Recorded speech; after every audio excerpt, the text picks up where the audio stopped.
This is not to say that fundamental religion is governed by alien forces, for we understand that fundamental religion has been well established in your world. What we are saying here is that the impulses for this, and the mechanisms for this will be supported by the visitors, and used for their own purposes. Therefore, great care must be given by all who are true believers in their traditions to discern these influences, and to counteract them if possible. Here it is not the average person in the world that the visitors seek to convince, it is the leadership. The visitors firmly believe that, if they do not intervene in a timely manner, humanity will destroy itself and the world. This is not based upon truth, it is only an assumption. Though humanity is at risk of self-annihilation, this is not necessarily your destiny. But the collectives believe that this is so, and so they must act with haste, and give their programs of persuasion great emphasis. Those who can be convinced will be valued as useful. Those that cannot be convinced will be discarded and alienated. Should the visitors become strong enough to gain complete control of the world, those who cannot conform will simply be eliminated. Yet the visitors will not do the destruction. It will be wrought through the very individuals in the world who have fallen completely under their persuasion. This is a terrible scenario, we understand, but there must be no confusion if you are to understand and receive what we are expressing in our messages to you. It is not the annihilation of humanity, it is the integration of humanity that the visitors seek to accomplish. They will interbreed with you for this purpose. They will attempt to redirect your religious impulses and institutions for this purpose. They will establish themselves in a clandestine manner in the world for this purpose. They will influence governments and government leaders for this purpose. They will influence military powers in the world for this purpose. The visitors are confident that they can be successful, for so far they see that humanity has not yet mounted enough resistance to counteract their measures, or to offset their agenda. To counteract this, you must learn the greater community way of knowledge. Any free race in the universe must learn the way of knowledge, however it may be defined within their own cultures. This is the source of individual freedom.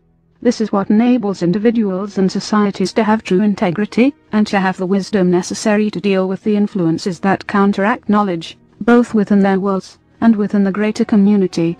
It is, therefore, necessary to learn new ways, for you are entering a new situation with new forces and new influences. Indeed, this is not some future prospect, but an immediate challenge. Life in the universe does not wait upon your readiness. Events will happen, whether you are prepared or not. Visitation has occurred without your agreement, and without your permission, and your fundamental rights are being violated to a far greater degree than you yet realize. Because of this, we have been sent, not only to give our perspective and our encouragement, but also to sound a calling, an alarm, to inspire an awareness and a commitment. We have said before that we cannot save your race through military intervention. That is not our role. And even if we attempted to do so, and garnered the strength to carry out such an agenda, your world would be destroyed. We can only advise. You will see in the future a ferocity of religious belief expressed in violent ways, carried out against people who disagree, against nations of less strength, and used as a weapon of attack and destruction. The visitors would like nothing better than for your religious institutions to govern the nations. This you must resist. The visitors would like nothing better than to have religious values shared by everyone, for this adds to their labor force and makes their task easier. In all of its manifestations, such influence fundamentally reduces down to acquiescence and submission, submission of will, submission of purpose, submission of one's life and abilities.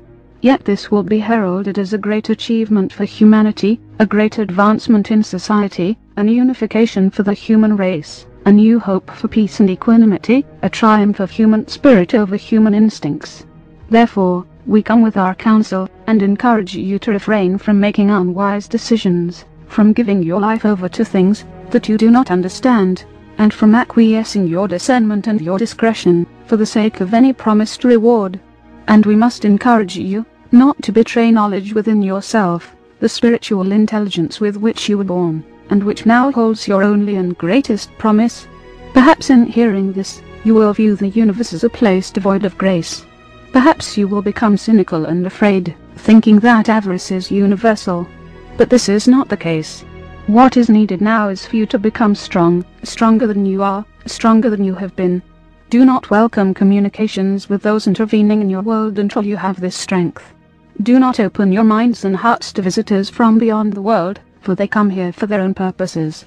Do not think that they will fulfill your religious prophecies or greatest ideals, for this is a delusion. There are great spiritual forces in the greater community, individuals, and even nations, that have achieved very high states of accomplishment, far beyond what humanity has demonstrated thus far. But they do not come and take control of other worlds. They do not represent political and economic forces in the universe. They are not involved in commerce beyond fulfilling their own fundamental needs. They rarely travel, except in situations of emergency. Emissaries are sent to help those who are emerging into the greater community, emissaries such as ourselves. And there are spiritual emissaries as well, the power of the unseen ones, who can speak to those who are ready to receive, and who show good heart and good promise. This is how God works in the universe. You are entering a difficult new environment. Your world is very valuable to others. You will need to protect it. You will need to preserve your resources, so that you do not require or depend upon trade with other nations for the fundamental necessities of your life. If you do not preserve your resources, you will have to relinquish much of your freedom and self-sufficiency. Your spirituality must be sound.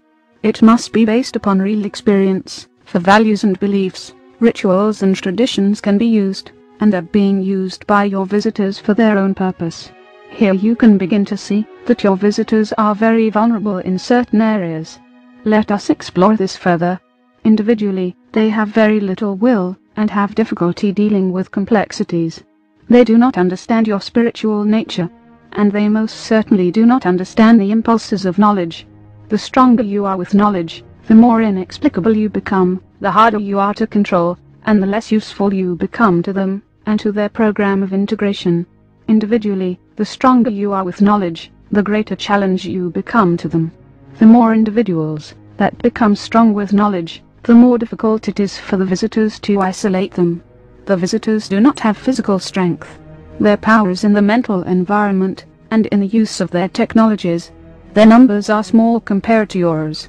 They are wholly reliant upon your acquiescence, and they are overly confident that they can succeed.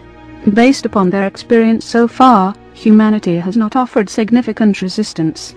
Yet the stronger you are with knowledge, the more you become a force that opposes intervention and manipulation, and the more you become a force for freedom and integrity for your race.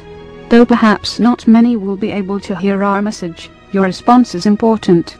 Perhaps it is easy to disbelieve our presence and our reality, and to react against our message, yet we speak in accordance with knowledge. Therefore, what we are saying can be known within you, if you are free to know it.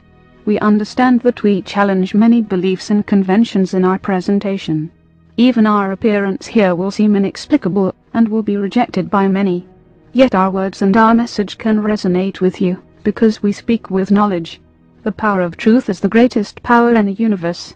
It has the power to free. It has the power to enlighten.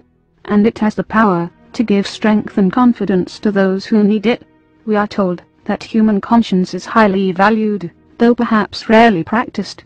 It is this that we are speaking of when we talk about the way of knowledge. It is fundamental to all of your true spiritual impulses. It is contained in your religions already. It is not new to you. But it must be valued, or our efforts and the efforts of the unseen ones, to prepare humanity for the greater community will not be successful. Too few will respond, and the truth will be a burden for them, for they will not be able to share it effectively,